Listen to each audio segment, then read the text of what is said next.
What would happen if you consumed or chewed on one clove every single day? I had no idea how amazing clove is for your body. When you chew it, you would want to just chew it up and then just swallow it. But clove is amazing. I found over 130 different patents on clove with different applications. Sometimes certain applications were for your body. Other times it was for like a natural fungicide for plants. But there's a lot of research on clove and it's natural.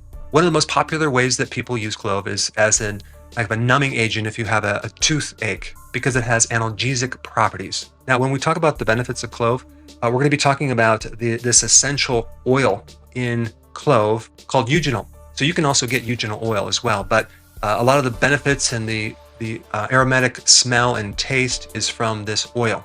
And so this compound makes up like 75 to 80% of that oil. And there's a lot of other phytonutrients in there as well. One thing I like about using natural herbs or spices is that you get the whole package from nature. It's not an isolated compound like they would use in drugs. And by the way, over 50% of all drugs are derived from plant chemicals. Usually they isolate them and then synthesize them so they can then patent them. But there's some really fascinating properties of clove I want to share with you. These properties are basically defense mechanisms that the plant has created over a long period of time to keep itself alive. And what would you think would be the major attack on plants?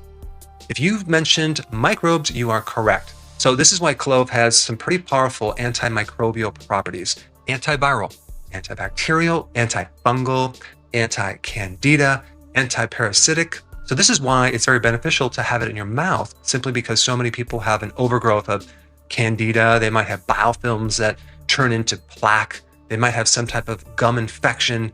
So clove oil or just chewing on a clove would be something I would recommend. Now, of course, check with your doctor before chewing on cloves. Some people even use the clove oil on their scalp for problems of fungus or some pathogen. It can even help reduce the toxicity that's created as a byproduct from fungus. One study I found that if you combine this with an antibiotic, it increases the MIC value by 1,000%. What does that mean, MIC? This relates to the lowest concentration of an antibiotic at which bacterial growth is completely inhibited. That means that you could use a lot less of an antibiotic to create the effect. And as you know, the more antibiotics you use, the more that you create superbugs, because you stress out these bugs, you kill a lot of them, but then the ones that don't die become superbugs and they become resistant against that stress from now on. And they can pass on their genes for resistance to other microbes. So just like in humans, when we go through stress, many times we become stronger. So if we're talking about antimicrobial, let's also talk about antimicrobial inside our bodies. There's some research on how clove oil can help with H. pylori, which is behind certain types of ulcers and even gastritis. Well, clove happens to inhibit H. pylori and improve peptic ulcers and gastritis and indigestion and gas and bloating. But other than that, it doesn't really do anything, and I'm being very sarcastic.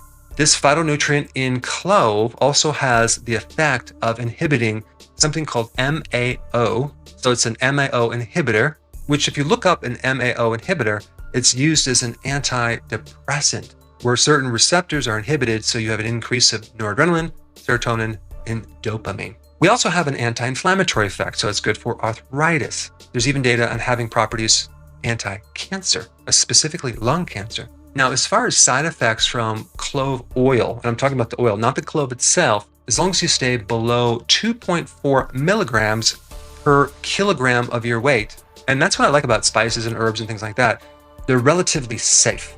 However, you can always overdose on it. If you have too much of it, it can create some toxicity in your liver. People sometimes can be allergic to it. And of course, you wouldn't want to take it if you're pregnant or lactating.